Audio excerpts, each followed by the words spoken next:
సింహరాశి వారికి మరొక 3 రోజుల్లో ఒక భయంకరమైన నిజం బయటపడబోతుంది. ఒక స్త్రీ పరంగా ఇదంతా జరగబోతుందంటే నమ్మశక్యం కాదేమో. వ్యాపార పరంగా కావచ్చు, ఉద్యోగ పరంగా కావచ్చు, మీ స్నేహితుల్లో, మీ బంధువుల్లో ఈ స్త్రీ ఉండవచ్చు. మీకు మాతృ సమానురాలైన ఒక స్త్రీ కారణంగా మీరు వణికిపోతారు. మీ నిజం ఎక్కడ బయటపడుతుందో అని చాలా వరకు భయపడిపోతూ ఉంటారు.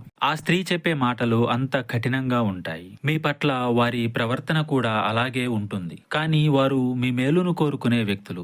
మీకు మంచి చెడు సలహాలు ఇస్తూ ఉంటారు. ఎవరి మోసంలో మీరు పడకూడదని ఇంత జాగ్రత్త తీసుకుంటుంది ఆ స్త్రీ. ఆ స్త్రీని నమ్మకుండా మా యొక్క నిజాలు బయట పెడుతుందని మీరు భయపడిపోతూ ఉంటారు. మీరు అనుకున్నట్టుగా అస్సలు చేయదు ఆ స్త్రీ. మీకు మేలే కలగజేస్తూ ఉంటుంది. కావున ఆ స్త్రీ మాటలను నమ్మండి. వారి సలహాలను పరిగణలోనికి తీసుకుంటూ ముందుకు సాగండి. మీరు ఉన్నతిలో ఉండటం కోసం మీతో చేదోడు వాదోడుగా ఉంటుంది ఆ స్త్రీ. ఆమె మాటలను పరిగణలో పెట్టండి. మీకు ఇంకా ఇతరత్ర ఎటువంటి సమస్యలు, సందేహాలున్నా గురువు గారిని ఒకసారి సంప్రదించండి.